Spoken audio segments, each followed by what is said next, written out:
Yeah, injured my hand playing football. Not a good sign. You're playing football? You're playing football? I was in goal. My turn. Shot was cracked at me. 400 miles per hour, as per. Oh, someone will get hurt if they're kicking it that hard. But you bravely put the body on the line and Did you do a Phil Jones? You didn't just stick one hand out tepidly and just look like you were trying and it still went in, did you? No, it was a great save. Okay. Full stretch, of course. Yeah. But then that's obvious for you. You're always going to get this. Yeah, I'm not really reaching many corners as well. For the full 5 foot stretch.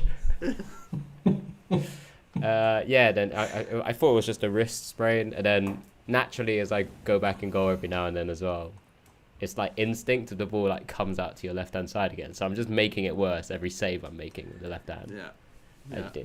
I used to play in goals as a kid, and I always used to get thumb injuries and like sprained wrists and stuff because I always used to catch. My reflexes were so bad. I used to end up like catching the ball like that.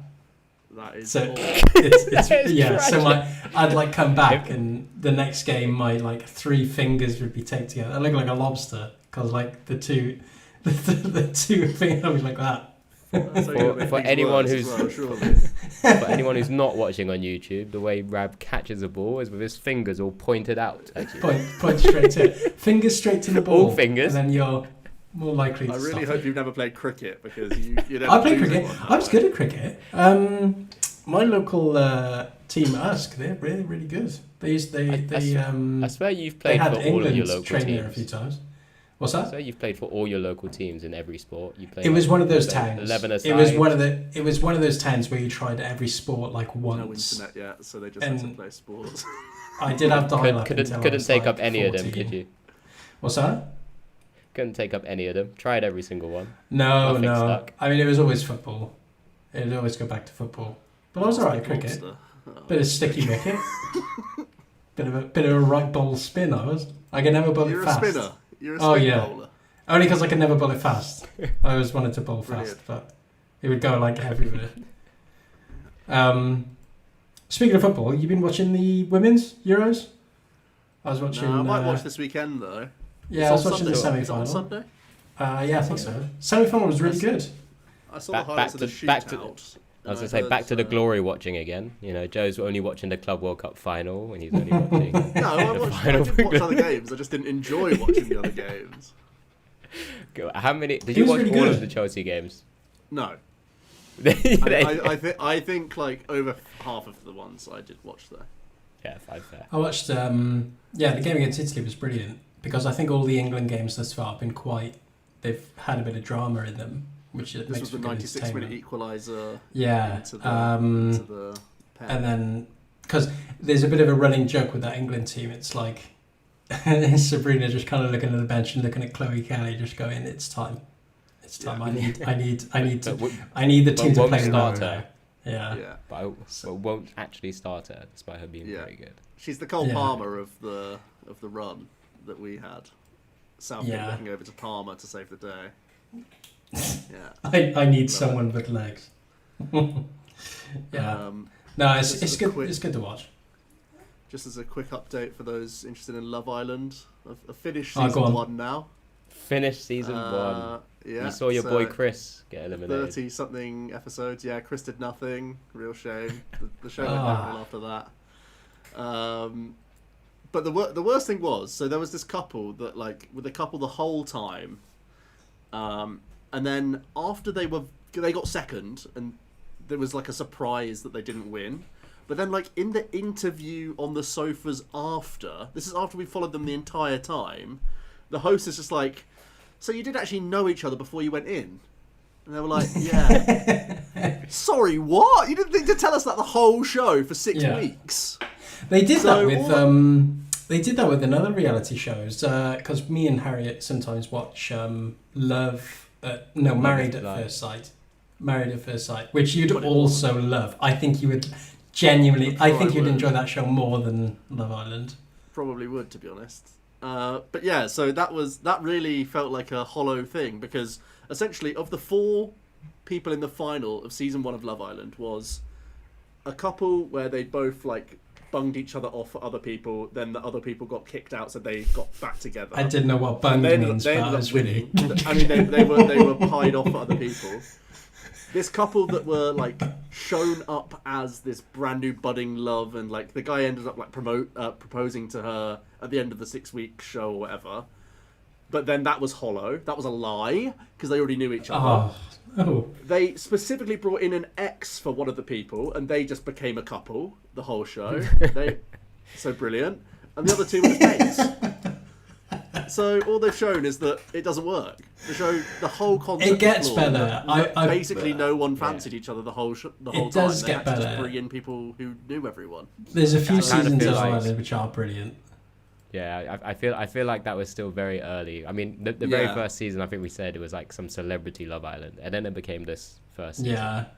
I've They heard hadn't. that. And then it unlocked just the you know, formula it yet. gets saucier.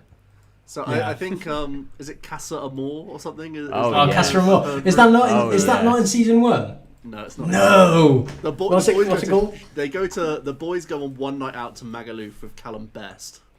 Yeah, who And that's who the was only, on? That's the only temptation thing. The Who was hallmark of on the quality. Celebrity Love Island in the very, very first one, which is quite Right.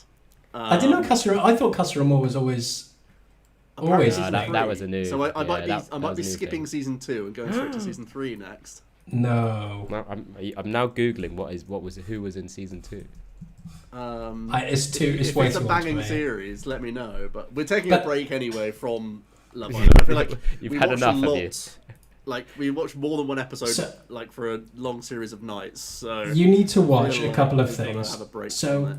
For me and Harry, reality TV always starts on Discovery Plus, where you get like Richard Hammond's Ghost Adventures. It's like weird shows like that, but they also show every single variation and the original of 90 Day Fiancé.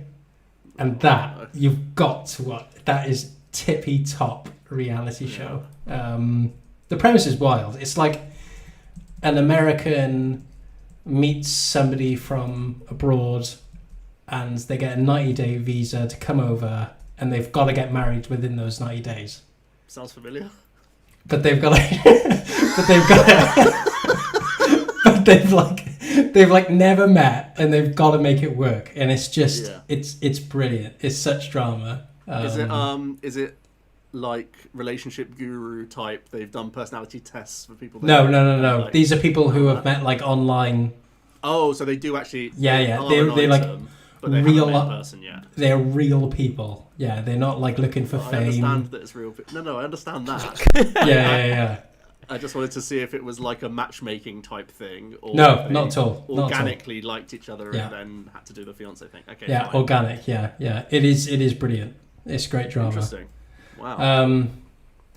Yeah. But So, yeah, enough that's of the been my reality. trash telly. What else? Started watching Shaun of the Dead last night, just to integrate Emily with the British humour. That's a top one. Wait, hang on. You said started watching. Where Yeah, did we you get up haven't to? Okay. We got up to. They've just picked up his mum and his stepdad, who's been bitten. That's where we got to. And she It's when fell they're in the asleep? car. What happened? What do you mean you didn't? Yeah, it was like 1 a.m. We started it late. Ah, fair. It's when they're in the car and he's blasted. You're please turn that down.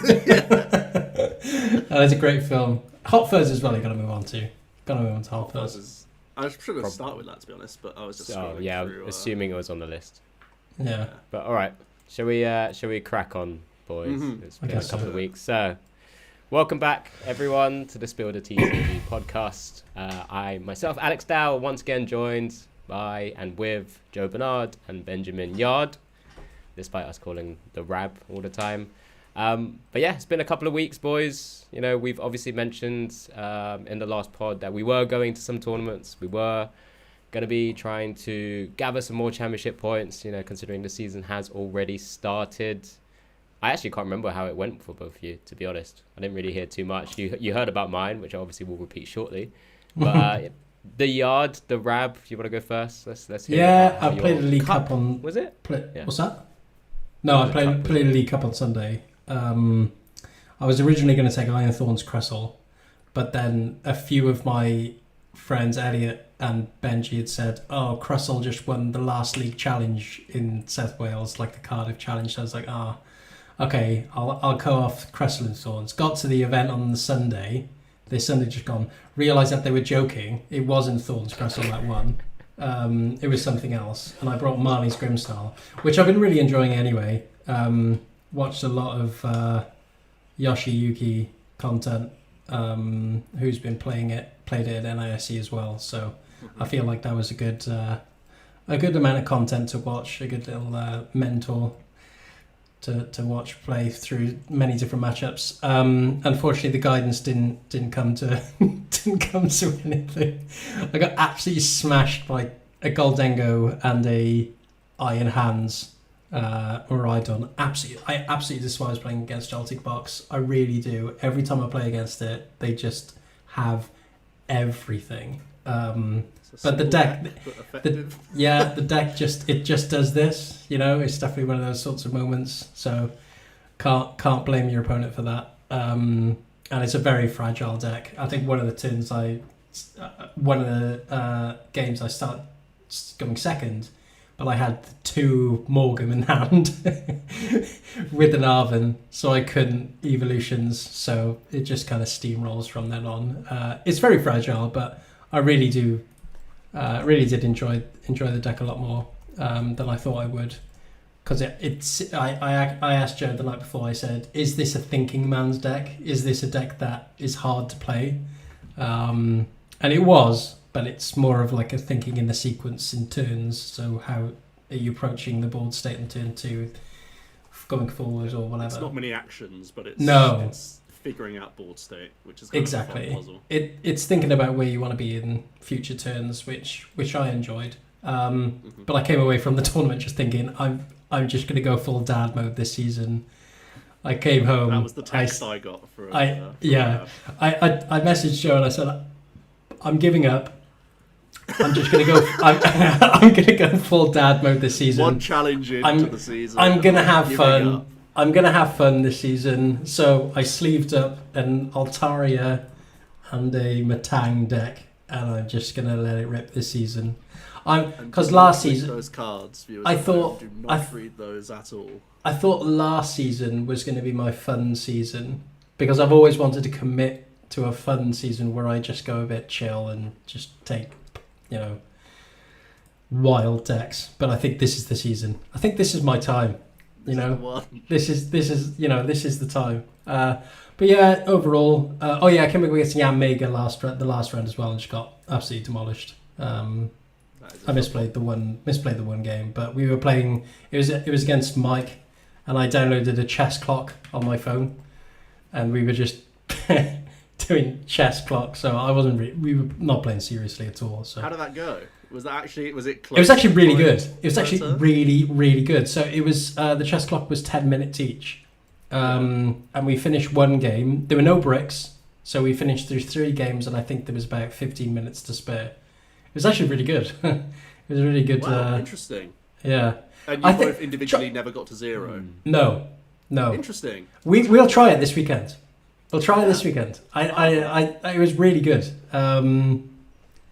Because he had drawn to Glenn the first round, who was also playing Grimstyle, and he was jokingly saying he was slow playing me or whatever. So I said, yeah, let's slam a chess clock down then and let's play through it.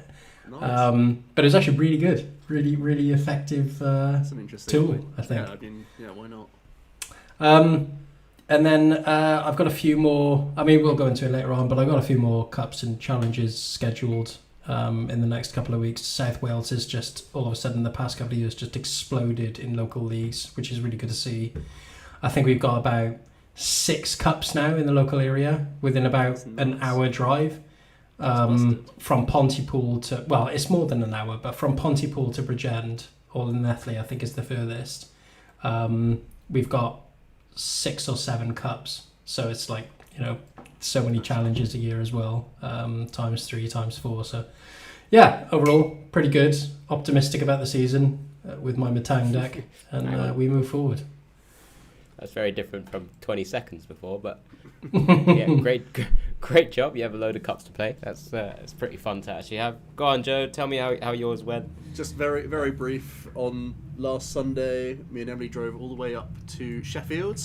Not just because of there was a challenge, but also because Emily was picking up her PC, and Cora was helping out build the PC, and that's where she was playing for the weekend. So we hopped over to Sheffield. I actually drove all the way to Leeds because it was 6 a.m. when we were getting up to drive to Sheffield from Oxford. I was already quite tired, not a lot of sleep. Watched the boxing night before at a family do as well, so possibly a little hungover. So I just, rather than putting in the postcode, I just typed in Patriot Games, and it said 2.5 hours. It was pointing north. I said, "Bob's your uncle." So we drove past Sheffield. I even noted that we were driving past Sheffield, and it still didn't click in my head at the time. But we actually drove all the way to Leeds, parked up, walked into the store, said 2 for the challenge. They said, "We don't do Pokemon here. You must be in Sheffield." Oh Lord. And we both really needed a wee, so we both had a quick wee, jumped back in the car. Luckily we got there early, like it was a clear drive. We got there at like 10:15, and it wasn't starting till 11. It was like starting reg or whatever, so we could just about get there in time to get it all done. We were like frantically emailing our lists from like Play Limitless or whatever to the TOs. They like, we were texting and whatever, and they helped us out. But we got there dead on 11, so it was not really messing up the tournament too much, which was awesome. I got the buy straight away, which is funny, so I could actually go and just like chill out after all that frantic stuff or whatever. But I couldn't even convert from that position. It was a 5-round challenge, rounds, and I went 1-1-2 with Dragazard, tying to a Yamega, tying to a mirror, and then losing a mirror by just drawing substantially worse, even though I had like 2 positions where my opponent was giving me great positions to win. I was very on tilt after that game, and I managed to beat like a Valiant. But Emily at least walked over some points. She got top 4 with Raging Bolt, her trusty deck, so wasn't all in vain. And most of the time, or like for the most part, we were driving up to the PC anyway, so a rough time with Dragazard, just bad slices of luck really, but that is what it is. Just a challenge side quest to the. It was a side quest, really. Right. Honestly, when we got to Leeds, I was like, if we miss the tournament, I'm fine with that. Let's take the PC and go. Like, I think I'd actually preferred that, to be honest. Well, now that you know the results, of course. Now that I know the results, obviously. It's like, even if I won a challenge, like 5 rounds, like. But they were speedy, to be fair. We were out. I mean, what time were we home? We were probably home by like 8 or something. Not bad, honestly. For a challenge, that's quite long, personally. Yeah, but we were 2.5 hours away. Well, technically not 2.5 hours away. You were 2.5 hours away with Leeds. Yeah. I'm really happy Emily's having this influence on you to make you go to local leagues, because I don't think I've seen you go to this many cups and challenges. Local leagues. That's not leagues. No. But it is a local league, isn't it? It's a domestic league. That's a challenge. It's going for points. We do this all the time. You know what I mean? It's like a local league. It's not local to him, but it is a local. It was like a 40-man challenge, apparently. A local tournament. Yeah, sure. Yeah, but it's good to play a challenge. It's good to see Emily having this influence on you, because I don't think I've seen you play this many cups and challenges in succession in a long time.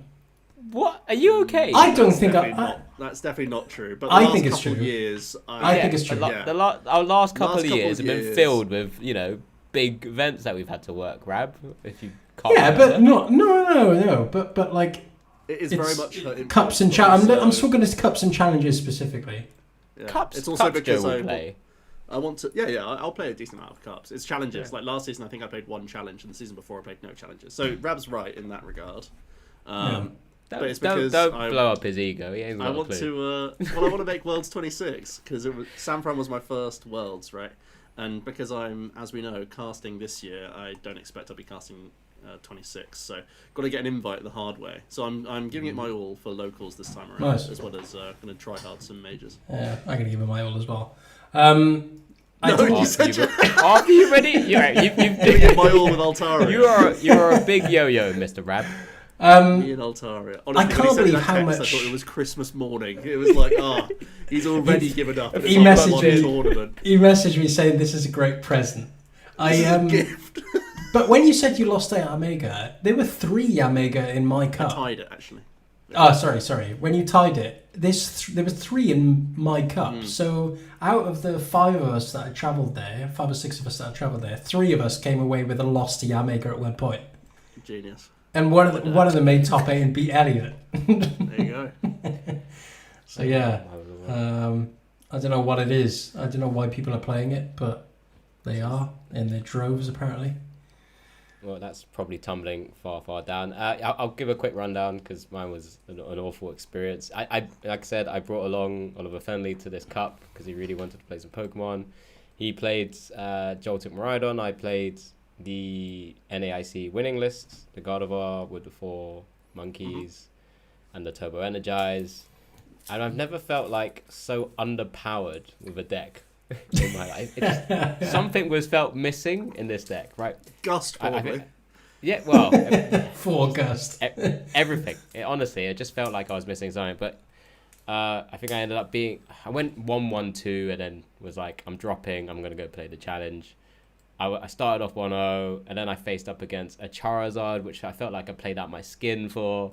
Because I felt like that's a really tough matchup in the grand scheme of things with not being able to like one hit KO.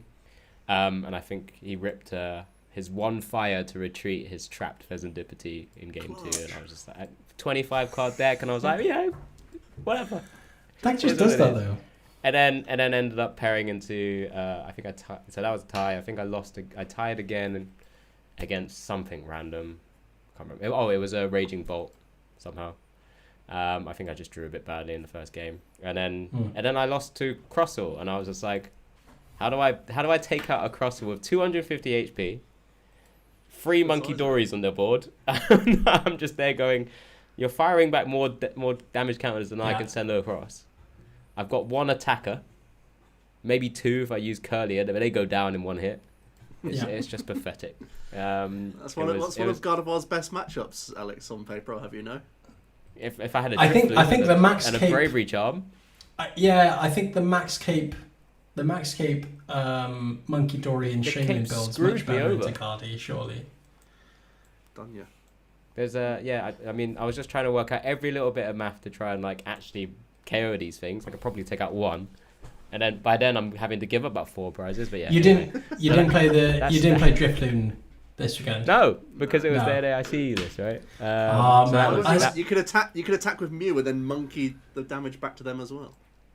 Yeah, but if I attack with Mew, they're sending 60 back at me and then knocking Mew out for 120. You got to go for the monkeys first, obviously. Well, I tried. Look, I took out game 1. I took out 3 of them. Right, they came straight back. Yeah. And they turbo energized to it, and I'm like, fuck. Right, and then there's a Shaman that suddenly gets slammed down the next turn after I've taken out 3. I've already used all my resources. He's super rodded, Artisan, 2 Nest Ball. That's just good deck building. You got to admit that. I'm just there going this. I'm like, what is happening now? I saw a Dweeble in front of me, and I'm like, surely I win. And then this chaos the most happened. Unintimidating Pokemon as well. Honestly. Especially when they're turbo energizing to monkeys and other Dweebles, and I'm like, well, all right, okay. He's thought of everything. There we go. You asked for a list after, or.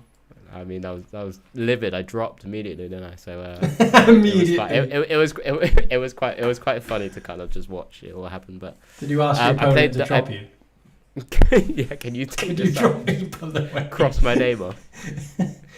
But there was a challenge at the same event for people after like round 4. So people like kind of drop out and they can play the challenge. Or how did I played that. Ollie. It was like 3-2-1, something like that. No, something like 3-2-1. It was okay. He was pleasantly surprised. Funniest thing was he was just like, generally I made no mistakes. I was quite happy with my play. I didn't get at the time was Marnied when he once upon a time shuffled his whole hand back into the deck. But an Iono, he didn't shuffle his hand in. He was like, yeah, this is great. But then I was literally watching him in the last round because obviously I was just playing a challenge. And he's playing out his turn, and he's in an unfavorable matchup, but he's like building up this way where he can get like a big attack off with his Pikachu, or one of it, or something like that. And he's like, okay, he goes through the deck with a nest ball, checks what's there, poker gears, get the Crispin. I'm like, all right, that's what he needed to attack. Goes through his deck one more time with like an Artisan just to double check. Plays Crispin and there's no energy in it. He sees in the corner of his eye me just turn around and walk off in disgust. In disgust. I was like, surely he's got something going. Terrible. But yeah, funny things. I won the challenge with Dragazard. There you go. Yeah, so I picked up some points. Walked away with something. Some packets for the kid to open. But yeah, good. that was my tournament experience in this format as well. That format thus far. Mm-hmm.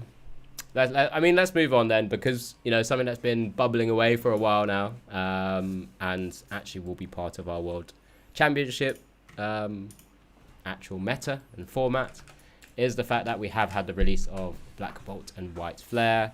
I know me and Joe have opened a couple of ETBs, which we won't talk about because they were awful. Said the better. Yeah. But we actually haven't spoken about this set in much detail on this pod so far because we did have a big break. Obviously, like a couple of weeks ago, we were too busy talking about the whole championship changes. But I guess, Joe, we'll start with you because you have had stuff on your channel and you have been testing it already, kind of preparing yourself for Worlds. But first impressions, as we tie this into some of the more recent online tournaments, has what you expected from your first impressions been the case for the online tournaments? Yes and no. I think the biggest breakout in the online scene has been Golden Go's revival and change up with Air Balloon and Genesect DX, which everyone sort of expected, but I think the amount it's improved, I think, is a little unexpected because its matchups don't change, right? It's still got the really weak Flareon. It's still not great into Charizard. But one of its boasts was the fact that it was good into the other Stage 2s. And I think most people, post-NAIC, would have said that Guardy, Grim, and Polt are our three best decks. Maybe they put Bolt in there as well. But I think Golden Go is pretty good into those, in that you can just churn through the prizes. You have Air Balloon, and a high account of Boss, I think, is also a big element of the deck, because Genesect gets you rolling with the Golden Go so much quicker. You can naturally boss a lot more, and it means you can just be bossing up Stage 1 Pokemon before they get going a lot of the time, and just be happy taking a single prize KO now and then. And then with Monkey and with oftentimes Picnic is like a core card now. You can play Rigid Band if you want to. There's ways you can be really annoying for the Stage 2s. And I think that's how it's found its footing. And because it did well in the first online tournament, then everyone jumps on the bandwagon. So it's actually been the most popular deck online. And I think a lot of people expected the deck to be good, but not that much better. I think there was more attention before the set came out around Jellicent, for example, just because it did well in Japan. And more sort of nostalgia factor of Miraidon making that comeback, and that's been far less impactful than I expected, actually. Which we'll get onto those cards in a moment. But that's the main overview, that it's Golden Go's hit the ground running so far in the new format. Yeah, I've been... Anyone who... Go on. I was just going to say, for anyone who doesn't know, Genesect has that Metal Signal ability. Searches your deck for 2 Metal Evolution Pokemon, so it gives that Golden Go a high level of sort of consistency to kind of grab those Golden Goes, as Joe's mentioned. I'm showing it on screen now. Yeah, Go on. I mean, obviously it generally isn't going to be attacking, but it's a lovely sort of consistency card to kind of just very easily get onto your bench and just kind of start Metal Signaling. I think it's what the deck was... Balloon to make it have a free retreater. It's quite nice, right? I think it's what the deck was missing. I think because it relies so much on that coin bonus, I think a lot of players are hesitant to add more draw support into the deck, more specific search like the code breaking. Whereas Genesect, for a basic Pokemon to search out the 2 metal Pokemon specifically, it gives it that extra added confidence that it doesn't have to use resources to search out the Golden Go and start drawing now. It does it straight away on turn 2. Yeah, Ultra Ball sucked, so you absolutely never wanted to play that. You needed the discard synergy for your superiors. And you don't want to use supporters to be able to get those Golden Goes, right? I mean, Arven Evo is okay, but it then committed you to having multi-prizes on your board to then be picked off by Gust. Whereas now you can like hold an S-ball and Genesect on turn 2 and get double Golden Go out, so you don't It's have to great. Evo. Or you can proactively do it before a Budu, knowing that even if you get hit with Iono Budu, which used to be really annoying for Golden Go, right, is that now you can just go Metal Signal, I'm off, and carry on. I know Energy Search Pro is like the chosen A spec for Golden Go for obvious reasons. Hold on. But is there a world where Golden Go can start to try to play a trolley instead? No. No? Just Okay. play extra. That's just me Nestballs, raffling. I I guess. don't think that's right. You just play quad Nestball, quad Poffin, and that's fine. And Like, try, if you want more, yeah. just play Artisans, I think. Yeah.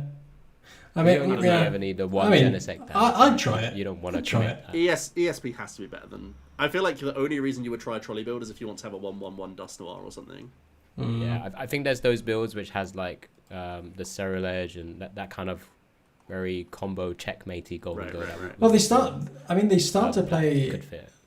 I mean, a lot of Golden Go now are harboring that 1/1 sizzle.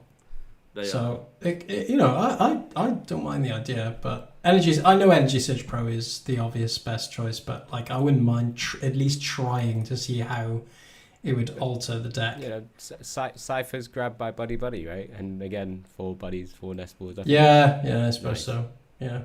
All right. Well, whatever. And then everyone does. Joe's touched on Jellison. I don't feel like we can just talk just Jellison.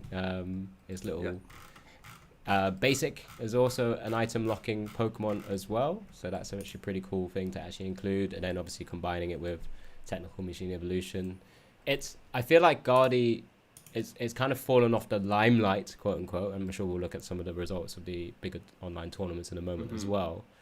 But does this give it an opportunity to just be kind of under the limelight? Not that people will forget it. I don't think people will generally forget it. But everyone, even though we say take the online results with a pinch of salt, can Gardevoir just suddenly, quote unquote, come out of nowhere again and do its thing? It's so weird. I think going into Worlds, it's going to have that strange cloak around it where you don't know which build you're up against. So you have to play around like 70 cards, which is so freaking annoying for such a powerful deck. But I do think Gardevoir's in this like identity crisis mode where it's like straight down the middle of those trying Jelly and those sticking with straight Guardy lists or lists with just like a 1/1 line and not really committing to the Jelly. I've been a little underwhelmed with Jelly just because, like you said, Alex, sometimes it can teeter on consistency from your challenge or whatever. And I feel like the Jelly just makes that even more of a headache, and like the timing of the cards, you know, it can just spiral out of relevancy and then it's like dead weight in your deck. But the strengths are still there, and I think oftentimes the Jelly builds lean into Devo a lot more. So again, helps out into the stage 1 and stage 2 matchups. I think the Klefki's a big tech as well now. Good for the Golden Go matchup, so you can block Genesect. Good for the racing decks, but also lets you monkey damage around against other monkey matchups, and then you just end on Klefki, make sure on even prizes so that they can't countercatch the Klefki, and then it's like Grimmsnarl has to have a boss in hand or whatever else on the spot, and that's not easy for them to do, and then it lets you have a Devo play. So it opens up a lot of lines, but it is inconsistent, and I think that's why there's a bit of reticence around it. It's not like the obvious include for Gardevoir that I thought, based on the Japanese results early on, I was like, oh, this is a no-brainer. Gaining item lock in an already like pretty good defensive deck seemed so smart, but it is a genuine trade-off right now, just for the consistency of Guardy. I feel like Gardevoir now, it's either two strict builds. It's either that you adopt the Jellicent or you don't, and you stick with the regular old Gardevoir. I completely agree with the identity crisis.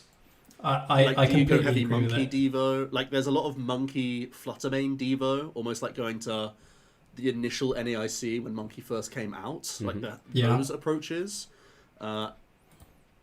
And there is still some Drifloon multi Bravery Charm builds. Like there's a lot going on right now. It's added, because it had such good results in Japan when this first came out. It added a real headache to Gardevoir players, I think, because you can't ignore the results that it has. But I feel like when you play Jellicent, it's almost your mindset towards playing the game. You're thinking about completely different ways of playing compared to your original Gardevoir. Mm-hmm. So I think if you're adopting the Jellicent, you really have to take it. You can't just kind of mix and match. I think it's two separate builds now for me. In my mind, it's two completely and utterly separate game plans and approaches to your each round and your matchups. I don't think it's bad. I just think it's. I also don't think I it's just bad think for it's what got it's worth. that added It has- headache. Like Guardy Jelly has won a couple of these online tournaments, not the ones Well, we're going to be looking at today, but they have won a couple. The only thing I don't like is that, I mean, I've always said it before, how I love Gardevoir's flexibility and approach. With the different attackers, you can do a lot of different things, but having Jellicent limits that for obvious reasons. You're taking this 2 prize, big hitting, very powerful ability in item lock and tool lock. So you can't just have it in your deck and not go for that game plan. Because you're committing so many spaces to the Jellicent, you feel like you have to play it, really. It does So, give yeah, you panic plays though, which is kind of good. It does yeah, let you do like Iono, even gust up something that would otherwise be easy air balloon fodder. Like it does give you a lot of flexibility to make comebacks, but so does a straight Gardevoir. Yeah, I agree. And it gives you, yeah. I know it's good, but I'm unconvinced. I would play it. I would just stick with the straight Gardevoir in my eyes. I'm kind of leaning that way as well, to be honest. Yeah. I think just as the time ticked and crossed over for the new set to be available on live, I was still playing a straight version. So I still I played into a number of Jellicent matchups. I felt quite comfortable with sort of a straighter build. I probably would have been. I would actually want to be testing the Fluttermane and the mini Devo package in it as well, because I feel like there's something there. I feel like it was always a very powerful sort of game plan to have as a backup in combination with what you already have in terms of big hitting and so on. So that's probably the direction I would take. But I mean, I'm sure there's going to be a few surprises, right? There's still plenty of time for people to be cooking something up. For me, I went onto live when it first came out, and I brought up my Gardevoir list, and I was thinking, right, okay, where are my 4 cuts out of my regular list to put this Jellicent in? You will not enjoy the answer. And I won't enjoy it. And then I think if you're playing it, you really have to believe that you're taking advantage of that ability as soon as possible and as much as possible, because otherwise just stick to straight The weird thing is, it's not like none of the lists play pivoting to get a turn 1 Frillish, so it's nothing like having a Budu in the deck. It's nothing like it. They only Nothing get like to turn 1 item lock if they start a Frillish. Yes. And that's like a 1 or 2 of in the deck. So they're really not leaning it into it as like a disruption piece turn 1. And if you're not doing that, you know what I mean? That's my issue with it. I mean, Evo is clearly really you think it's an important, all-in play, Rab? Like, I think it's an all-in play, 100%. Because you're sacrificing. If you take a Gardevoir list from before Jellicent, we all know how fragile that list is, and how every card it's not a 4-4-4 off deck, right? For whatever reason, it's very delicate. If you're cutting a card, every single card, even energy, it's a pain. As Joe said, you wouldn't like the answer if you're trying to make 4 cuts. I mean, what on earth do you cut out of that list? So I think it's an all-in play. You have to commit. You have to believe in it. You're either a Jellicent player or you're not. You can't put 1-1 in there. Put it that way. A number of players have actually, but yeah. I just don't. I know they have. I it. just don't believe in it. I just don't believe in it. Right, let's move on away from Guardy because we can talk all day about that. Joe's already mentioned another deck, Miraidon, which picked up the one of the poster Pokemon from the White Flare set, the Zekrom EX, which is an incredible sort of mid to late game finisher, I guess, with that Voltage Burst attack. Very similar to Terra Charizard EX, where it's 130 this time, plus 50 damage for each prize card your opponent has taken. It does 30 damage to itself, but generally as a late game finisher, you don't have to worry about it too much. And it's a basic. So Joe, why hasn't this done as well as you thought?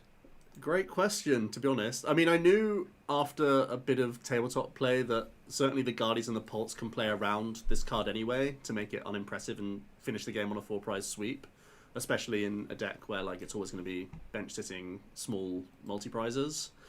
I think it's somewhat to do with the builds that I've seen. I think the coolest build I've seen is actually Eel-less and just plays Magnet. And Magnet just has such good synergy with Zekrom. You blow up one Magnet during the game, similar to how we saw the Secret Box Miraidon do it. And that Magnet gets you like your first hands quite happily, and you know that you can still Generator for Zekrom later. But the issue is like you don't have the right consistency compared to old Box Miraidon. The Secret Box thinned the deck so well. Like you get the early ball search that gets the Miraidon, that gets the Pokemon, and because you played Area Zero, you can get another Miraidon and get more Pokemon out, and then you've also grabbed a supporter and this, that, and the other. Like, you thin so much from that initial box that even if you have, like, 16 basic energy and, like, a 4 research build and Squawk, like, sometimes you just hit one generator and you don't get the turn 1 amp going second, and it just feels, like, really bad. So I think you don't have the same consistent explosiveness that build used to have. And it feels like if you're not going to turn 1 amp consistently, you probably should just be Jolted Box anyway, because the Zekrom isn't as good as just having type coverage mons that a Joltit can do. So I think it's a bit of like the context of the format makes this not as good as it seems on paper, because this card reads disgustingly good, right? It reads like a basic that's better than Zard. You can't say that that's not good. But it's just the context of the format. I do think there's something there behind a Magnet build, though. It lets you play Countercatcher. It lets you play... it just makes Zekrom more of a, you can't ignore this card. And you can go, like, hands Zekrom or hands Zekrom into a number of matchups. It's just still that consistency of good old Generator that's holding it back right now. I don't know if Baton needs to come into lists, so you can Baton off a hands into a Zekrom, because it very often feels like the Guardies and the Pulse have to deal with an Iron Hands and then take a 4-prize turn.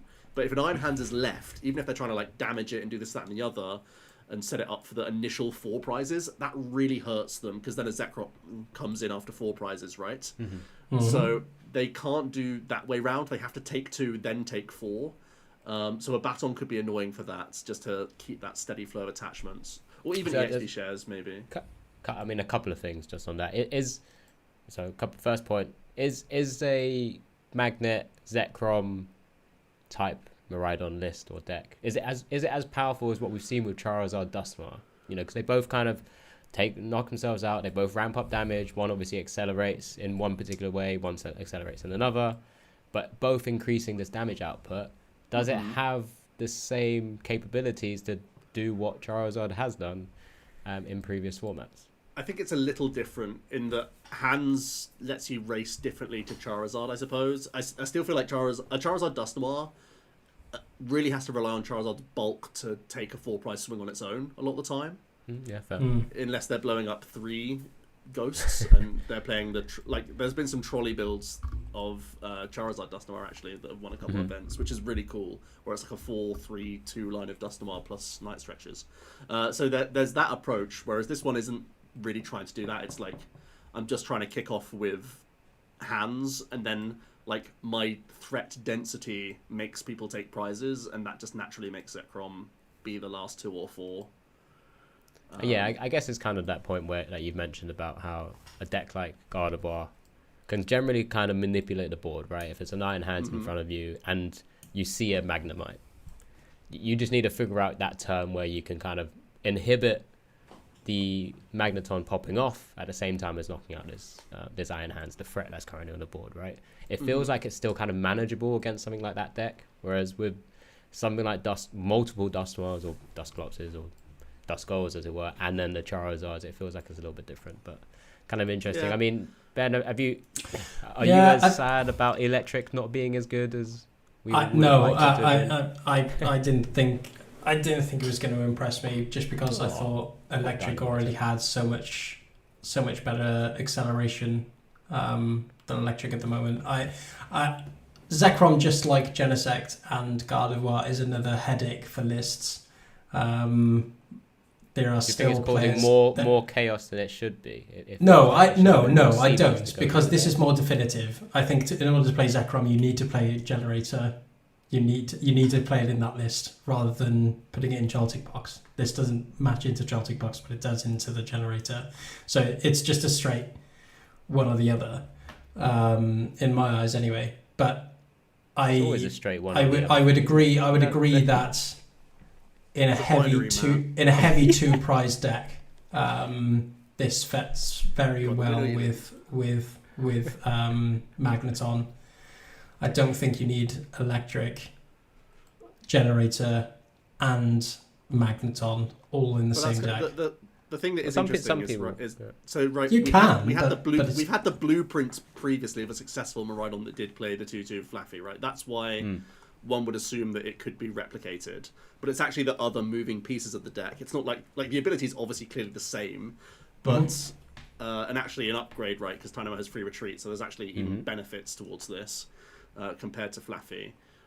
But it just feels like the rest of the deck isn't as smooth as it was. Like Arven's just substantially worse in turbo decks than it used to be. It's still good enough in evolving decks because TM Evo is still really important. But I suppose I'd play Eel if I was playing a very heavy research build. I suppose I might, but they are all research builds. Yeah, if it's Magnet or Eel, right? But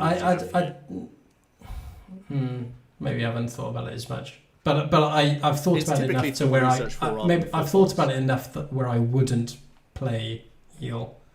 Thanks. I just think the Magneton fits very well with just the voltage burst attack in itself anyway. Taking yourself out as we've already mentioned twice or three times now. I think that's fair. But yeah.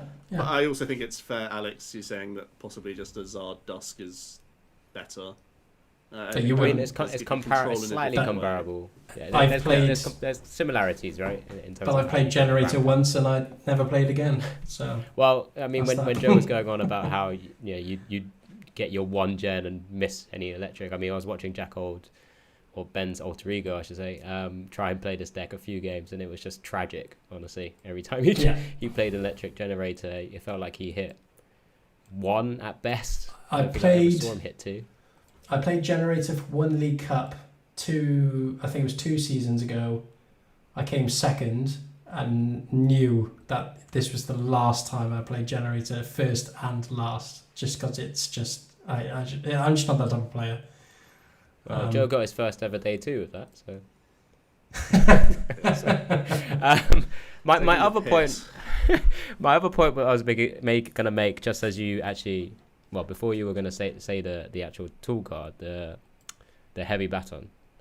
We've obviously seen Tool Scrapper come back into now in the sets now, and obviously with Jellison, that's also stopping tools. But is there a world where we could see something like Joltik, maybe heavier counts of heavy baton into more hands, or into, and then sort of Zekrom as a, when eventually I need to kind of start swinging for late game.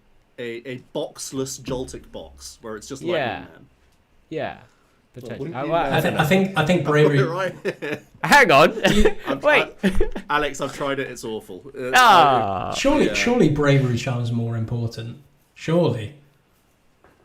In Joltik. Sorry, I'm not keeping track. Are we talking about Joltik or are we talking about? Yeah. Well, I would have said Joltik. So the issue of like a reduced Joltik and just saying that hands is good, Zekrom's good, and like that covers the bit, like that's better than the Pikachu and all that crazy energy, whatever. The issue is that you're either waiting for tools to pop off and your opponent can play around that with Countercatcher, or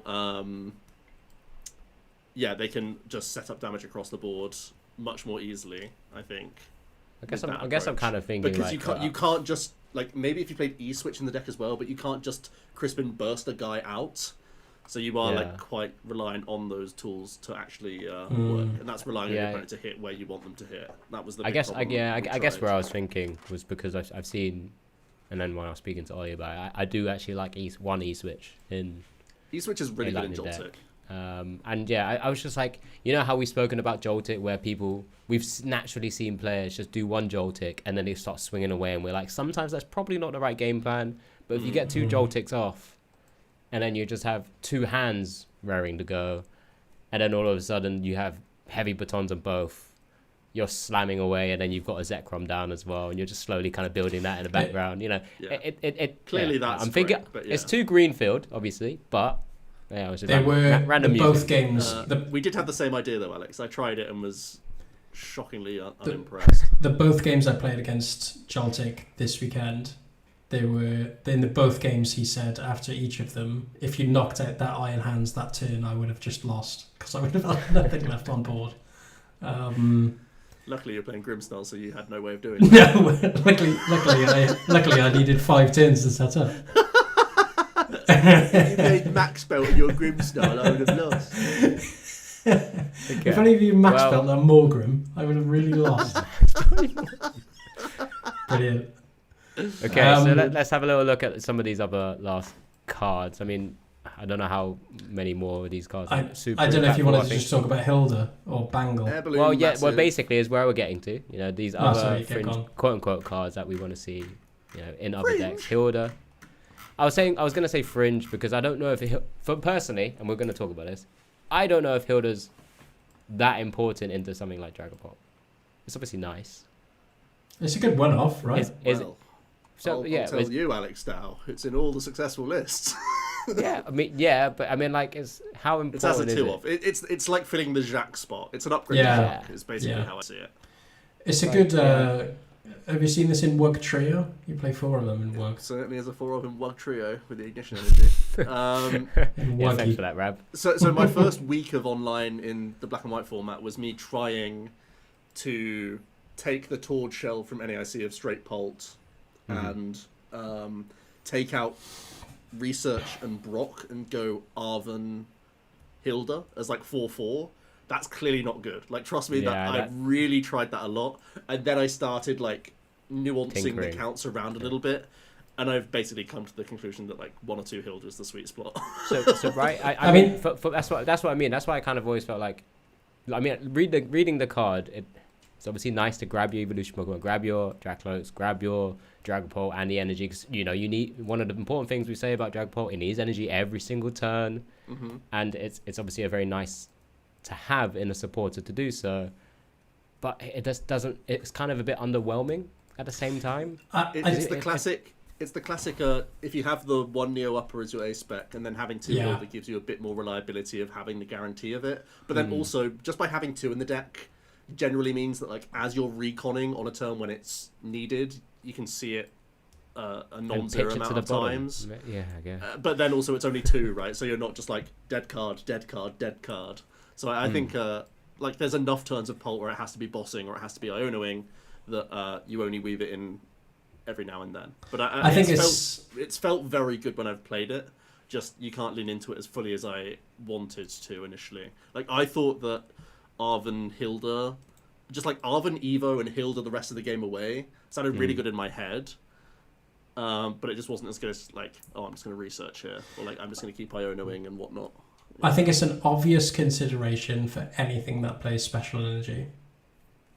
For me, it's a consideration. I don't think it's a must have purely for that reason. You would never play 4 of these in Dragon Ball. I mean, I think it makes it into Straight Pult and Dragon Dusk as well. I think it's worthwhile in those. Yeah, that's what I mean. It's consideration. There's been some Charizard Pidgeot that's played it just for Mist and Luminous. It reminds me of it's not the same card, but it really reminds me of the old Rosa. When your Pokemon was knocked out, you could search for a Pokemon and an energy. And that was a similar sort of card where you would just top up your normal count, right? It really reminds me of that, where you really needed to find your 4 of special energy at one point in the game. I mean, this goes into decks with Reversal, possibly great in Zoroark, you know. I've really enjoyed it in Zoro. I've been playing Zoro online as well. I think it's a consideration, but you still wouldn't play this over your obvious supporters, Arven, INO, Boss, Research, but it's a consideration in my eyes. Yeah, You know, if you play 2 of these in Dragon Ball, nobody's going to think, "Whoa, why on earth are you doing that?" You know what I mean? It's just, yeah. All right, well, that's one of those cards. And then, like, we've mentioned Air Balloon a few times. We know how great that card actually is. Prism Energy, we haven't really seen online yet as much. It is one of those kind of rainbow energies. Apparently it's fixed. right? Oh, okay. Apparently it's fixed now, but I have no idea. I haven't seen tried any it. of the online results, You even in my can- Power box, so I assumed it was broken. You can play the Yeah, old I think one, it was right? just fixed up post that. Oh, okay. Post the most okay. recent one. Is it confirmed you can play the it's old still one? fine. Yeah, I mean, as far that's- as I understand it, I believe so. Yeah. I think Nice. it goes into exactly Ho-Oh right now. And An I love it for okie it. Come on. And then I don't know what are there any other cards that people are keeping an eye on? I know there's Brave one that Bangle. I'm keeping an eye on. Oh There's yeah, Rhymed. Bangle's decent for Typhlosion. Typhlosion's been upticking not just because of Dengo, but also because Bangle lets you 320 a lot more reliably now. I mean, the meme decks I've been looking at is Round, Seismitoad, That's really Two. terrible. Tortuga. It's I trash. haven't seen a single Tortuga online. It is trash lunch, by the way. Is that, It's not. is that It's for, actually reason, nine- for yeah, good it's- reason? It's 30. It's better. Is It's better. it? So there you go. Ancient debris, 100 HP. But I think overall for me, I've been pretty disappointed in most of the cards. I think it's got some obvious inclusions, but there's no. I think it's the first set in a while it hasn't had its own standout obvious deck.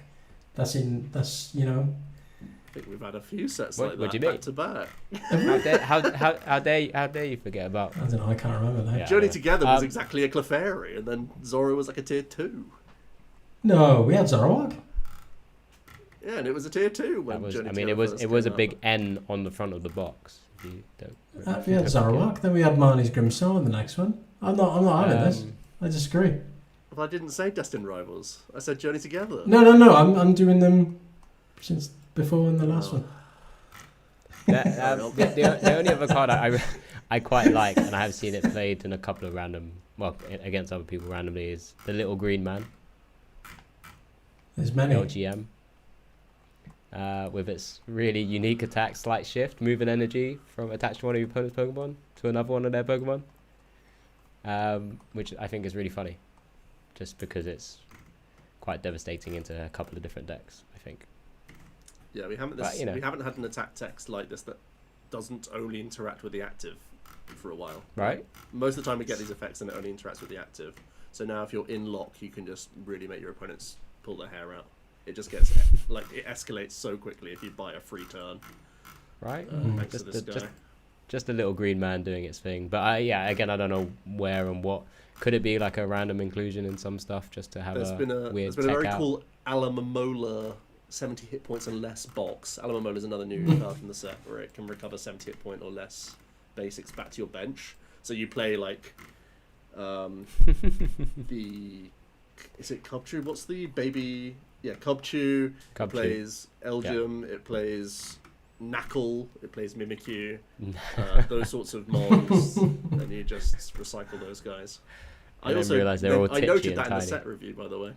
Oh, So okay. I knew Alamomola box was coming. I called it. Just I've saying. also seen a lot of Japanese players try and Stoutland control with Odor Sleuth.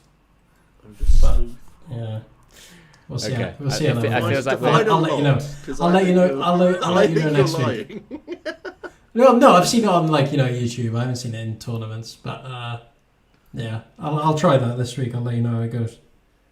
Right, I kind of feel like we're starting to struggle with We these. really are those two We half really are. sets. So, Let's go to the next bit. yeah, that's. I mean, because of the reason why we're talking about so many of these cards and so many of these decks and so much of this current format, we're gonna be looking at two of them very quickly. I don't want to spend too much time because we've always maintained that online tournaments you take them with a pinch of salt.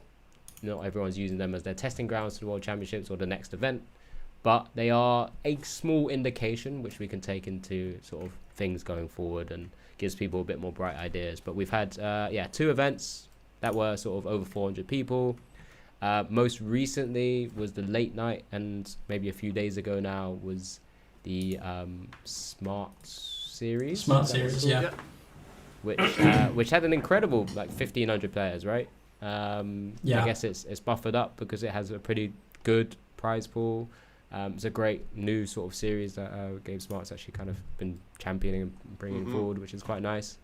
But yeah, let's have a little look at that first, I suppose, if you've got it. Yeah, I can look at the Smart Series. I think it had the perfect mix of scenario. Worlds was coming up. new set was released, great prize pool. So I think it made the perfect recipe for such a big turnout. I feel like we're going to get over 1,000 players for all of his events in that build up to Worlds. It's good to see. Also because it's had this 1,500 players, I think that also incentivizes more people to play in it next time. Like I feel like it could surpass this number again next week. Yeah, agreed. I don't know if there's a cap on this one. Is there? I don't know either. I'll whittle off the top. I guess the only thing I'd say is it's a bit of an awkward time for Europeans. It is. I feel like I was waking up for it to finish, basically. Yeah. Like it goes through the night for us. Yeah. I'll whittle off the top 8 for you, because it was only one deck that appeared more than once, which was, there were 2 Dragon Dust Noir. Actually, no, I'll go from top 8 to first. So, Zard Pidgeot, Dragon Ball Dust Noir, Ethan's Typhlosion, Joltik Box, Charizard Dust Noir, Dragon Ball Dust Noir, Ogerpon, and then straight Dragapult. Yeah, quite a variety. A lot of Dust Noir though, being played. Ethan's Typhlosion, and I'm not joking, I've been quite impressed with that deck. It was very underwhelming, obviously, with Dust and Rivals, but just the addition of Brave Bangle, I've been absolutely detonated by that deck playing Grimstyle. Whenever I was going to say, I swear all you've been playing is Matangs. Well, I guess I have. But still. No, when I was testing even for the the cap, Cyndicals are dangerous then. no, I played Matang yesterday. I beat my Typhlosion matchup. It was easy. Oh, there we go. It was easy. Master of Matang here. It was easy. Because they hit you, and then Heat Trans ability, you're burned. So then I only need 3 energy for knockout. So have Didn't that. ask. Well, you did. Well, you asked for it. Right. I Okay, didn't so ask. Hypothetically, you did. if it was so it was Dragapult, Slowpoke, I think. Yeah, Slowpoke against, first. Ogerpon in Yeah. the final.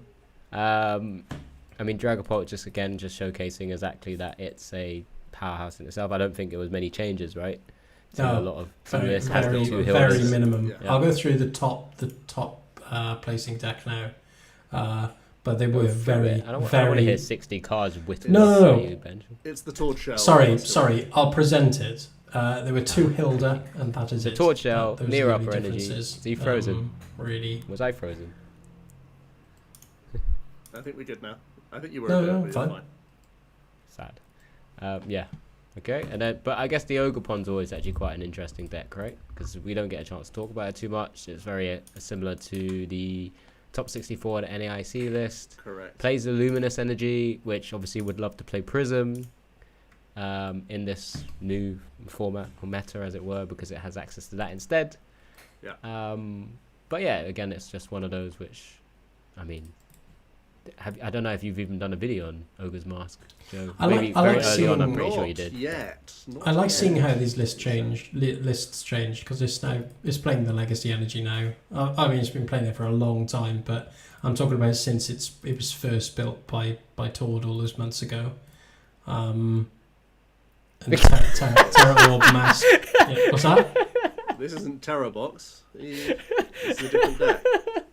Oh, sorry. Yeah, no, my mistake.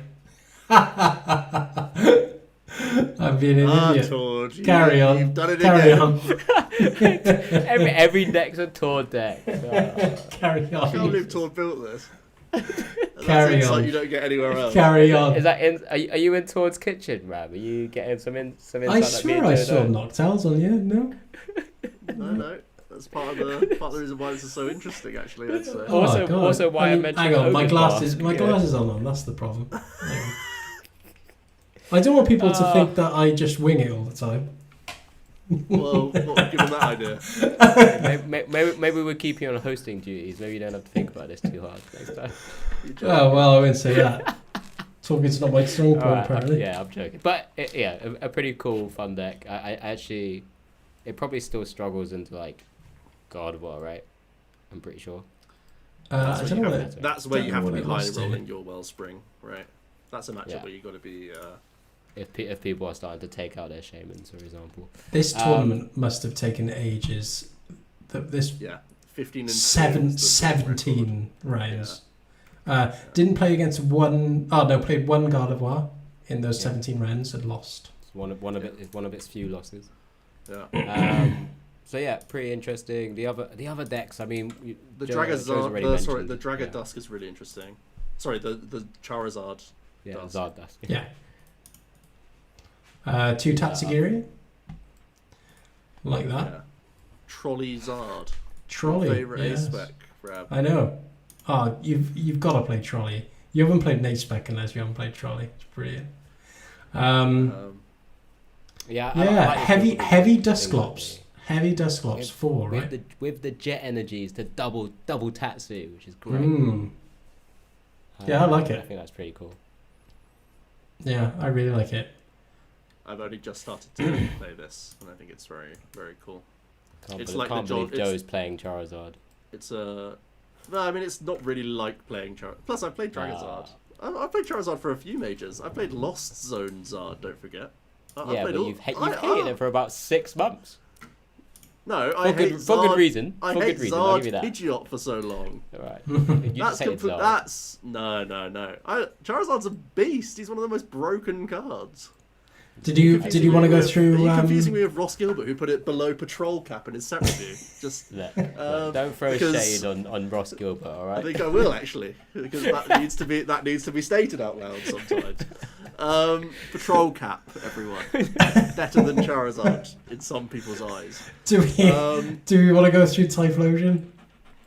No, I mean, No. Okay. it just adds Bangle done. I really like Typhlosion. I think it's cool. I It think reminds me. I mean, It reminds. standard as well, It reminds me a lot of Greninja, but I don't know why. the It Joltik just playing gives the me Brave that vibe. Bangle, which we saw in Japan, it only works on Galvantula, but it's good on Galvantula. Lets you hit Yeah, 210, yeah. so it's unignorable in a lot more situations. Yeah. I mean, otherwise we said there was 2 Dragadusts, right? And they're again pretty similar to what we've again seen before with Hildas and so on.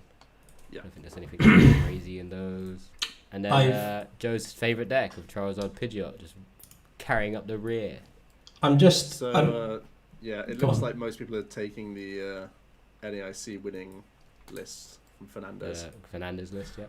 I'm still presenting. Or I was. I'm still presenting. Didn't want to move Miraidon. on, did you? Only because I've seen quite a large uptick in the Ace Nullifier Genesect recently. Yeah. It's been played a lot more than it used to now. So I actually think it doesn't make sense in this deck, but I think it's really good in a few other decks. Especially with Gongo being the most played Yeah. individual list in the format right now. But it's also really good against Neo Upper Pult. It's really good Yes. against like if you get it early enough, obviously it can be good against Box. It can be like which is in Grim and in Guardy, and I think that's really important for both those decks. So I think it's a really good card in the format. I just don't think it's good in Joltik Box because your early ball search almost always has to be dedicated to other things. Yeah. But I think it's very good into Golden. It's good against Golden Go, but it's good in Golden Go as well. I really Good like for it in Mirror. that deck. Yeah. Another reason to play Trolley next. Just another. Another one of those reasons. Trolley. Let's move on to the late night, which had 400 Yeah. plus players. Now, shall we, Mr. Yard? I can go through Yeah, top 8. Yeah. grab. Yeah. Joltik Go Box, for it. Raging Bolt, Ethan's Typhlosion, Frostlass Monkey Dory, Straight Dragapult, Zard Pidgeot, and 2 Gardevoir in the top 2. Mm. Do they does if late you night do asymmetric cut? You can look looks at like it does. the. I can go on top Swiss cut. phases, It does right? actually, yeah. So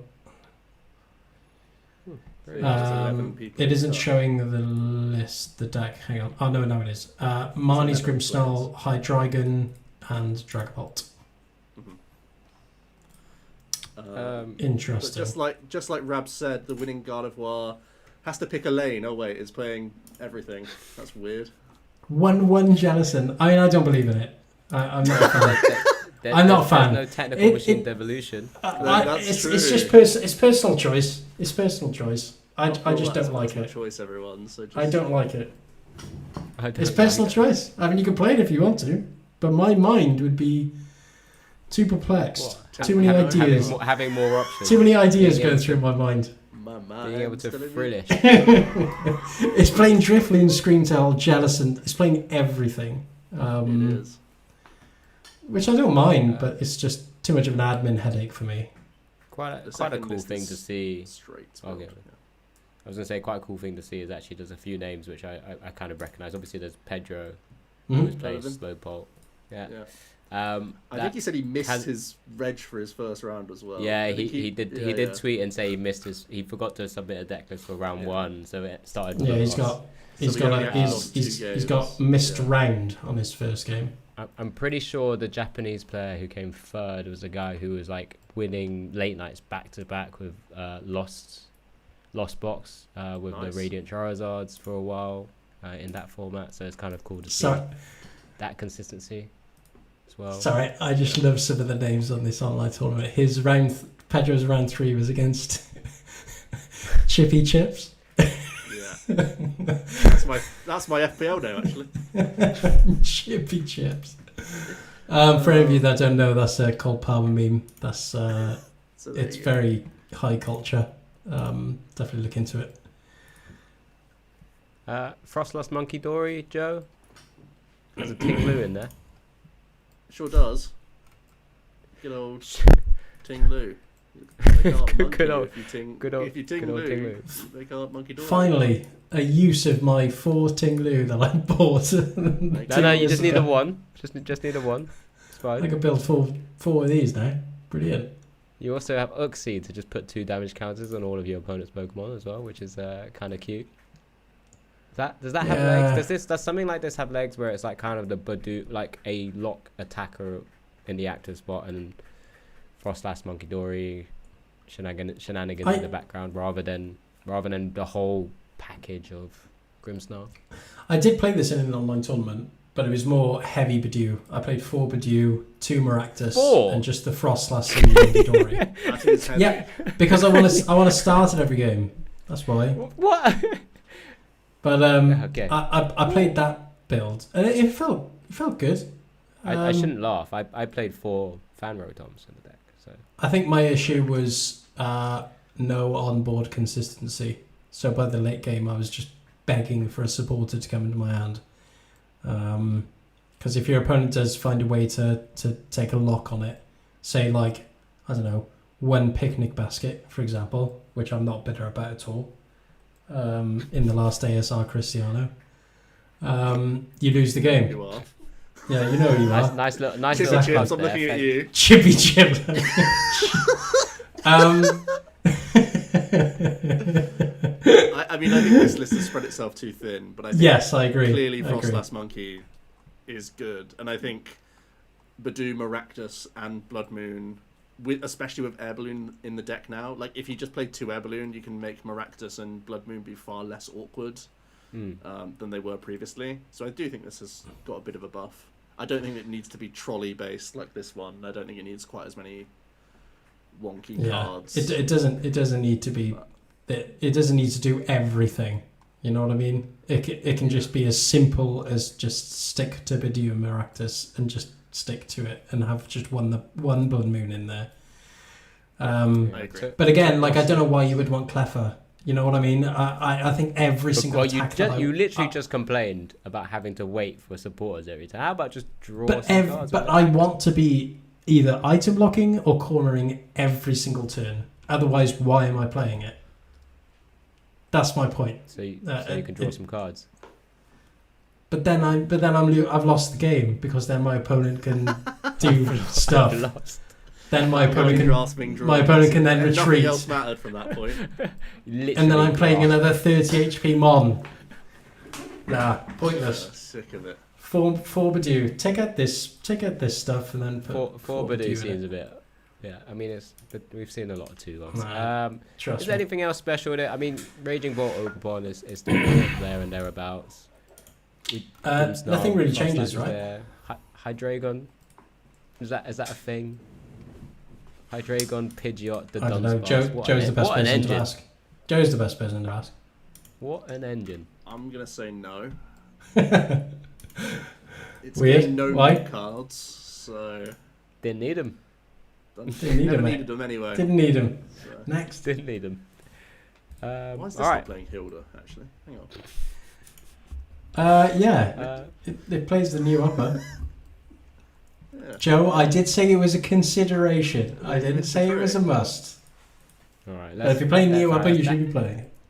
I mean, we'll just quickly summarize and have a little look how our meta game's actually shaping up for just a couple of moments. Anyway, I think Yeah. there's not really too Go on. much to touch on from a late night. We're obviously going to see a lot more of these results as we go over the next 2 to 3 weeks ahead of the World Championships as well. But I think we're getting this early indication, right, Rab? I think you've got Trainer Hill up now. I got Generally, the representation up now. If you want me to run through that quickly. That's the breakdown, isn't it? Yeah, feel Yes. free. You do you. So top 8 decks: Gardevoir, Jellicent, which are really satisfied that they've split out. Split them out. in play rate, you're saying now?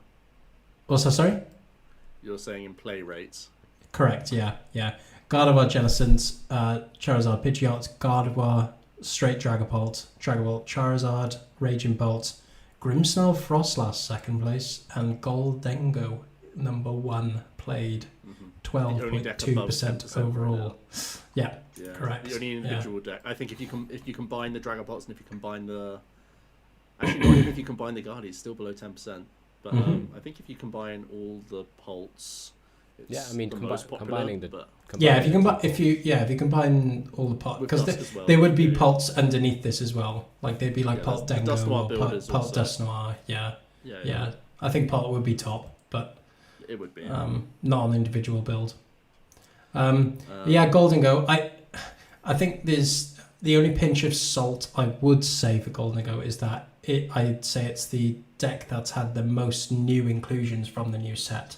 So I think a lot of people will be in their droves just trying it out for whatever reason.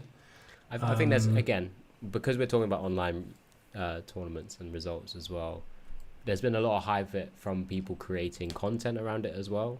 Mm-hmm. I feel like I've heard Golden Go's name quite a few times already across different creators, which means that people, again, people who follow those channels will try it, pick it up, and again, the numbers increase at the same time. That being said, it is a very good deck. We've kind of covered it already. It's powerful. It's great against the stage 2s. Probably has a bit of a tougher time into something like Raging Bolt, typically. But it's there and will be there or thereabouts. But there's this meta breakdown currently as it shows. So Gardevoir will be like, 9.3 roughly. Is that what we would expect? If at this stage, would you even expect that to be the meta for Worlds? I don't know if I'd see Golden Go as the number 1, in all honesty, but there we go. No, I don't think I see it being the most popular either. I could see it being maybe like the 3rd. It depends. It depends. Like the Dragapults are separating themselves out a bit, and I think it will be a split decision between the 3 still. I don't know. I think Gardevoir could still be number 1.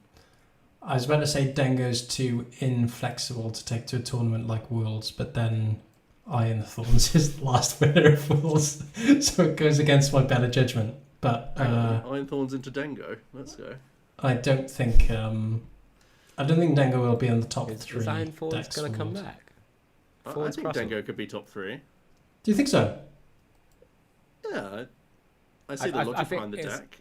It's had periods where it's been in the top 3 before as well. So exactly. People have put time into it in previous iterations. This time now you're getting a slightly more consistent version of it, and being able to do the same sort of things kind of feels like it has an opportunity. Like 3 weeks until the tournament, right? This is like prime pick your deck time. Yeah, for some people. Yeah. This is the most significant time in the season for those people who have made Worlds, obviously. I feel like your biggest bad matchups are like Typhlosion, which I doubt gets over like 4% at the World Championships, and then like Flareon and Zard, and I think both of them never reach 10%. Would you not go all the way to Worlds to play Ethan's Typhlosion?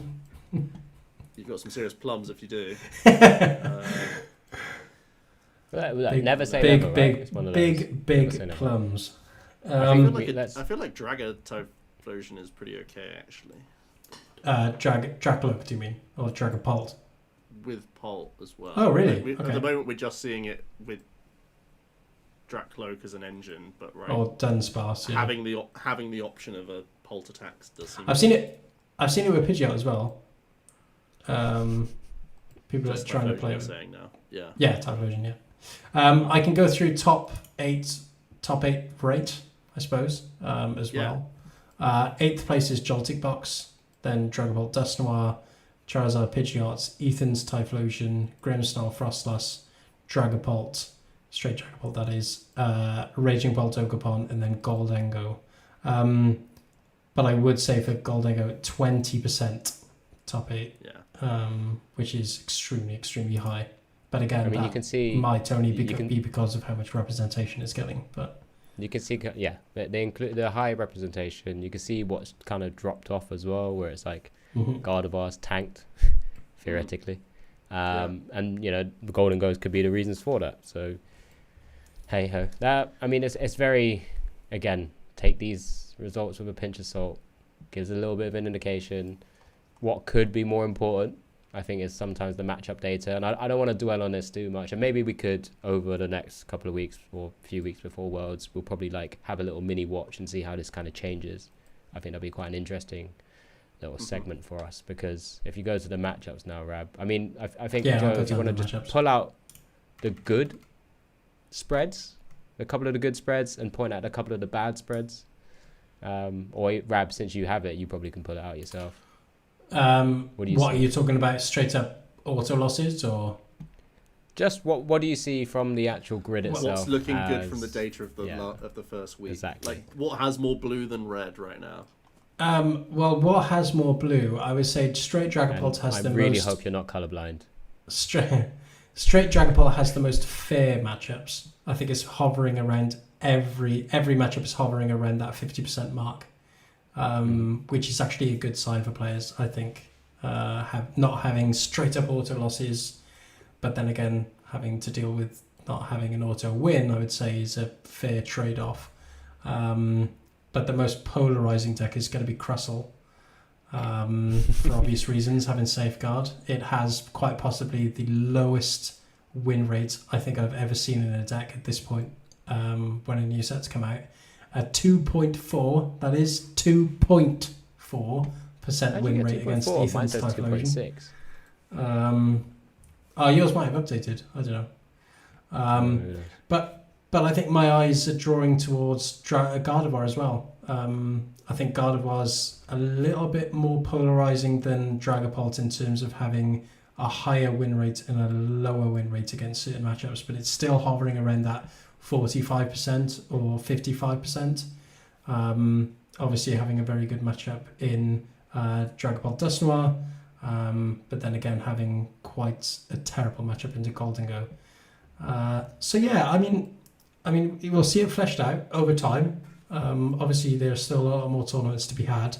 This set is still, although players will disagree, some players at least, this set is still fresh.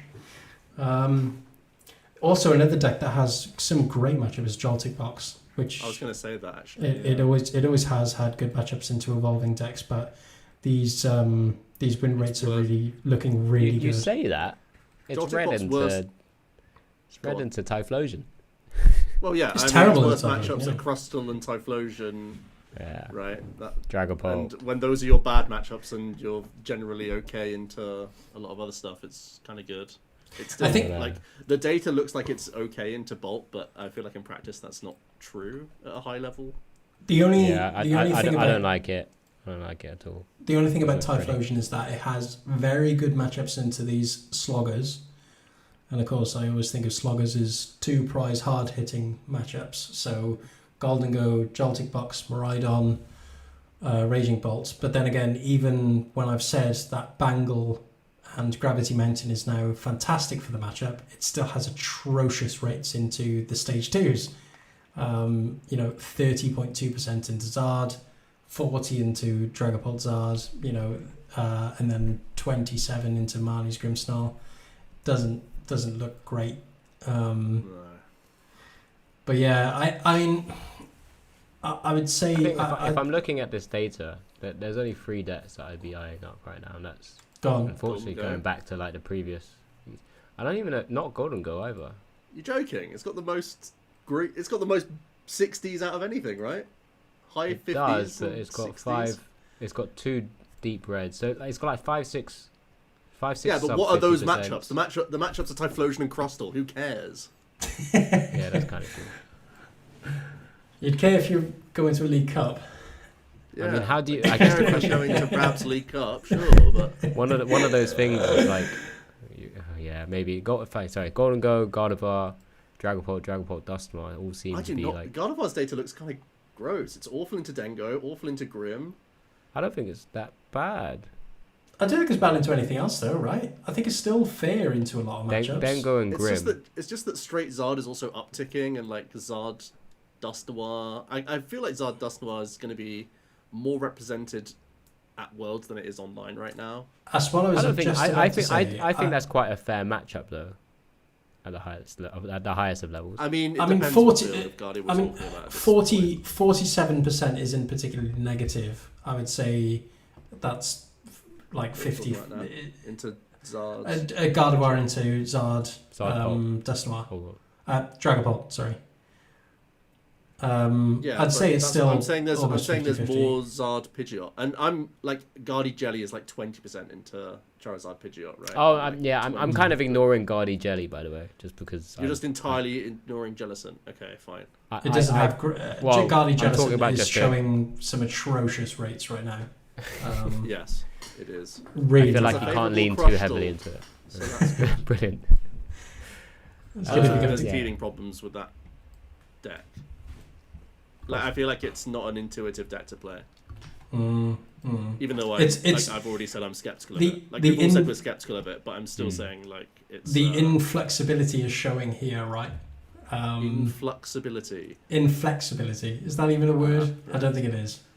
No. Inflexible is a word, I think. Yeah, inflexibility though. Well, It's showing how I think what we should inflexible it do- is in these rates. Okay, we'll stick to that one. We'll keep touching back on this matchup chart because I think it's going to be interesting. Hold on, to what keep were your following what up were your on it. three, Alex? Gardevoir. Dragapult, Dusknoir. Yeah, Dragapult, Okay. Dusknoir. Yeah. yeah. Were the three that I would have been looking at. Yeah, Golden Go as well. But I think I was the left-hand side of Golden Go, the left half, and I didn't really look at the matchups. I just looked at purely the colours if he was just kind of picking it. You're translating. Yeah, the rag system. As it were. Sorry. So There's you so said many reds. you said the three Dragapult decks basically. No, What? No. Guardy, Dragapult, Sorry. Dragapult, Dusknoir. not Dragazar. Oh, Guardy. Sorry. Yeah. Okay, fine. I What's don't one like- matchup? Actually, good question for both of you. What matchup would you, going into Worlds, what matchup do you really want to have a positive rate into? Guardy. Okay, interesting. I still think Guardy should have a target on his head, and I think Dragapult's kind of cleared collectively, but I think Guardy is just something that people will bring. Yeah, I think straight Pult is. Yeah, going to be- I was going to say straight Pult or Dragapult Dusknoir. There are crossovers between how to beat the Pults, obviously, and there's also like somewhat of a crossover. I think it's more about like picking what you don't lose to rather than picking what you beat in the format right now. Yeah. Is more realistic. Because I feel like there's a lot of crossover between the three stage 2s that all deal weird damage across the board via monkey and other just play nonsense, Dengo. right? Just play Dengo, forehead. Just play Dengo. Honestly, Yeah. if you're not the best player in the world and you're attending the World Championships, I think Golden Go gives you a great chance to like give you a deep run. Just hit. Because I feel like to do well at the World Championships with a Grim, a Guardia, or a Pult, I think you have to slog through every round and you have to play out of your skin. Whereas I think Golden Go has that level of ease and comfort in most situations where you know what you're looking for in every turn, and it's like, let's get It's there. fast as well. Evolves Get your rounds fast. Get those Oh. 3 games in, boys. Just don't Alright. let yourself get swept up under the rug by late game item lock, basically. That's all you have to care about. Good point.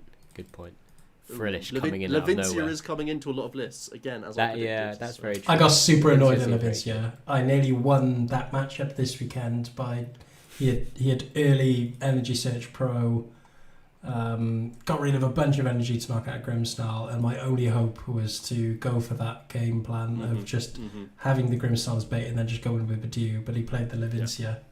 Oh. That's Oh. common. Mm. I personally Really do. good. Actually, no.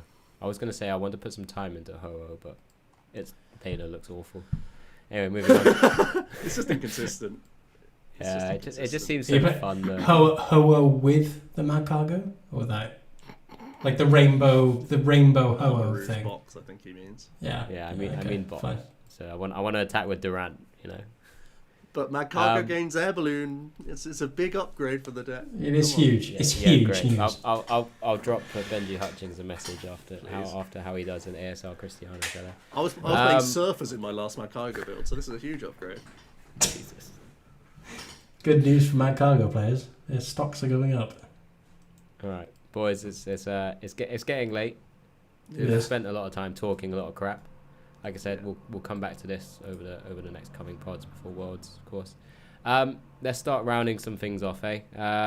Any you guys actually, Rab? Despite you playing a lot of online tournaments, you said you got a couple of things in the works in terms of going to cups or challenges. Yeah, just planning a lot now. Cups and Is challenges. that this weekend? No. Not this weekend. Oh, no. no, sorry. Oh, yeah, sorry. We got the Rab keeps couples trying to retreat make you this guys weekend. go. Yeah, you got. Yeah. Cheers for the. No, invite. there is a challenge in. No, there is a couple in Llanelli, so we could leave the Me and Rab kids. are seeing each other this weekend. First time we're seeing the lovely baby. Yes. So that'll be great. Alex didn't care enough to come. I didn't so- get invited. I was You did get invited. You did get I invited. was invited. For everyone's record, I was invited and then- late. And then he pouted about it. Yeah, and then turned it And then down. he said- You know what? And then he said, "Have I been invited late?" And then just And then all the lies started unraveling. lies. The lies. All the lies. What does it mean? All the lies. No, I've got a friend's stag to go to. Yeah. Oh, I mean, he's not going to listen to this pod. But what we all have, he, just like one of us or all of us know that between us in certain chats, we should try not to drop certain messages in certain places. My mate has once upon a time dropped a poem he wrote for an ex-girlfriend into the lads chat. I mean, you'd have to play it off as a joke, right? You'd have to. Ooh. But he poem? sent the first screenshot. Yeah, a poem. He sent the first screenshot. When were you I born? saw it.